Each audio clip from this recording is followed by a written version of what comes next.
धर्म को इंग्लिश में क्या कहते हैं? रिलीजन, और उर्दू में मजहब।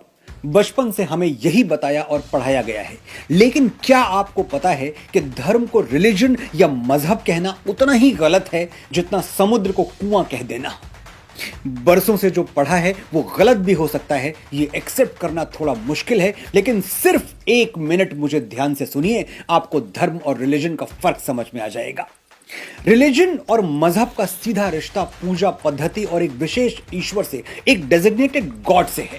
वो गॉड जिसने कुछ कोड्स बनाए हैं। जब तक आप वो कोड्स फॉलो नहीं करते, आप रिलीजियस नहीं हो सकते। जैसे नमाज और कुरान पढ़े बिना, रोजा या ज़कात में विश्वास किए बिना आप मुसलमान नहीं हो सकते। अगर आप चर्च नहीं जाते, बाइबल को नहीं मानते, जीसस में बिलीव नहीं करते, तो आप क्रिश्चियन नहीं हो सकते।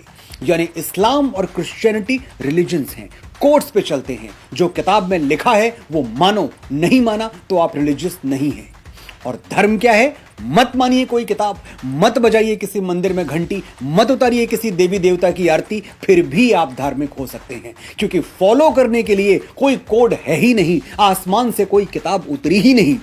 तो फिर श्रीमद् भगवद गीता और रामायण क्या है? सिर्फ अच्छा, कामयाब और भरपूर जीवन जीने का मैनुअल। इन ग्रंथों का धर्म से कोई रिश्ता नहीं है।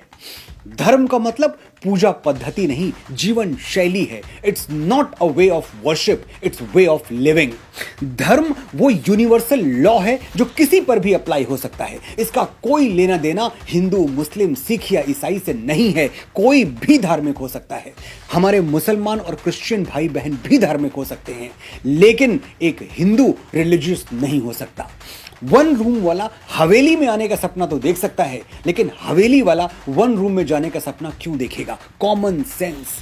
ऋषि चारवाक के बारे में पढ़िएगा। वो नास्तिक थे, किसी देवी देवता या कर्मकांड में विश्वास नहीं करते थे, फिर भी हम उनको ऋषि मानते हैं।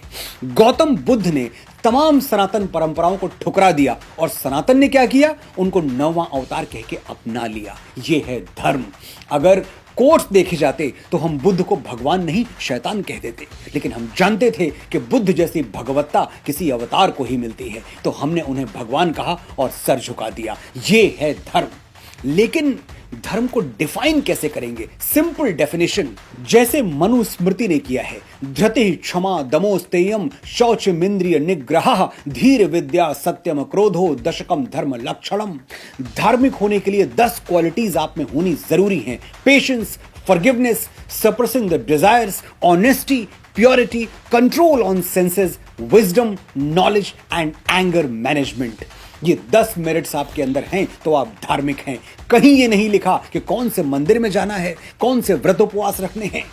मैं डिक्शनरी छापने वाले देश के सभी पब्लिशर से ये रिक्वेस्ट करता हूं कि आने वाले एडिशंस में सुधार करें और धर्म को धर्म ही रहने दें, उसे रिलीजन ना बताएं। जैसे राम राम है, कृष्ण कृष्ण है, गंगा गंगा है, वैसे ही धर्म धर्म है। As simple as that. ये डिक्शनरीज तो खैर जब बदलेंगी तब बदलेंगी। आप अपनी भाषा और सोच अभी से बदल सकते हैं। आप धर्म के विशाल समुद्र में तैरना चाहते हैं या रिलीजन के कुएं में फुदकना, ये फैसला मैं आप पर छोड़ता हूं।